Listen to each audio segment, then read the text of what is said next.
Video editing is insane. This is one of my most recent timelines for a video that probably won't even get that many views. My name's Jake and I've been a video editor for quite a large portion of my life, and I've done it professionally for organisations like the NHS, and I've worked in high pressure environments to do video editing for clients, and I still do that to this day for businesses, and I do it for myself on YouTube.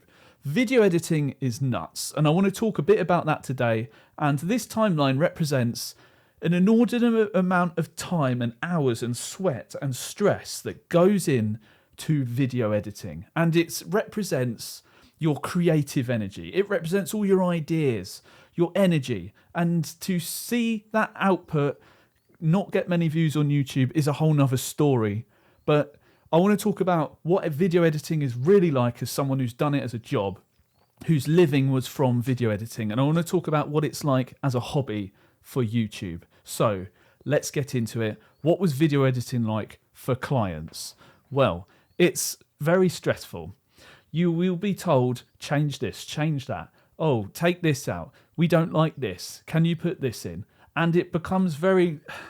You spend so much time on the video edit that for me, when a client said, oh, can you just go in and change this? It feels like pain having to load that project up again and export another version, the new version, version 6, doing it all again, send it to the client, and then be like, we want to change this small thing that was fine yesterday. Now we don't like it. And then the amount of pain that I felt having to go through these old projects where I've already spent hours inside of them, I hated it. But then you come out the end of it, you've made the video, you send it off to the client, and they finally sign it off, and it's done. And it's such a weight that's been lifted. And then I might watch that video back in a couple months and think, I really like that, you know. That stress made something good. Sometimes the client makes it worse by putting all these changes in. But I learned so much about video editing, doing it as a job. And particularly, the person I worked with was a very good video editor. And he kind of really stressed me out, but it was the kind of stress that made me much better. He elevated my video editing to new heights. Honestly, I learned so much. I made cleaner edits. I got better at editing narrative stories. And it pushed me to be a better video editor. But when you're there and you're being pushed to the edge of your capabilities, it is pain. I might have spent a long time editing up an interview. A lot of what we did was I might have been a professional at some sort of health, a psychiatrist or a doctor or a nurse, and I talk for an hour, and then my job is to turn that hour into 4 minutes. And then that's for their YouTube or whatever, their internal uses. So I'd have to sit through this boring conversation and make it interesting. And what I used to do was I would just listen for, we would call them bangers. That was our lingo, bangers. And then in Premiere, you can change the colour of the clip.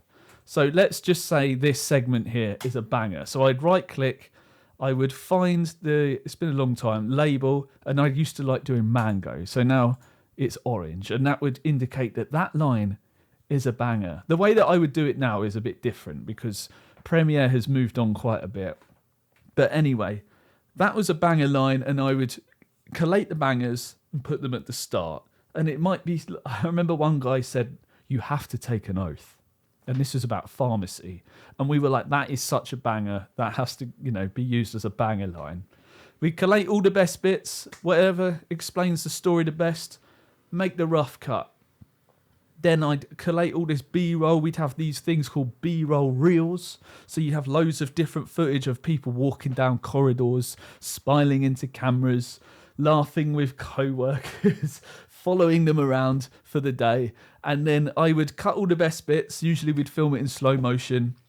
And now we've got a B-roll reel. And I can go to that reel and then, oh, who is this person? Whack the portrait on. And then as you see their face, it would say, my name's Jake and I'm a doctor. And then I'd be smiling. And then you had this slow motion camera going around. When I'm at my job, I like to do this. And we'd always try to put them into context. There would be footage of me at the computer, typing at my keyboard in slow motion as I went around. That's video editing. That was what we had to do anyway. We turned it into a clean-cut system, but it was forged through stress. And I will say, video editing is stressful. So stressful. So many times I felt pushed to my limit. It almost makes you want to cry. I'm painting out video editing to be a great job.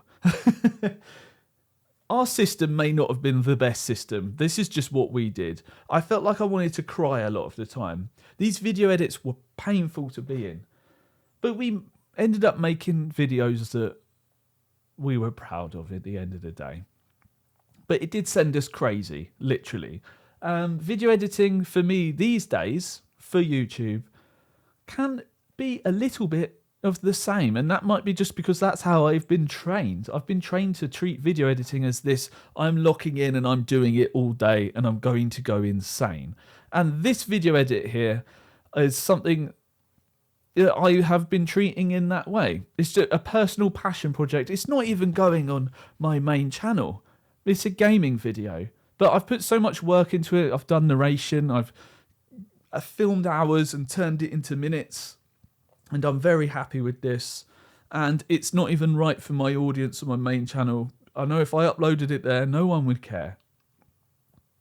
So, why am I even doing this in the first place? Because, like I said, video editing is a creative outlet. Sometimes I think I'm a crazed artist, you know. You think back to the past, these artists, in their days, they were insane. And they felt like their work was crap as well. Video editing can feel like that. You put all this work into what you think is a good video. You upload it, and it flops. I'm going to have to do a video on this, because this is a separate topic, how YouTube can send you insane but and make you feel depressed for doing it as well. Video editing, it's a creative process, and I'll be honest, I love it.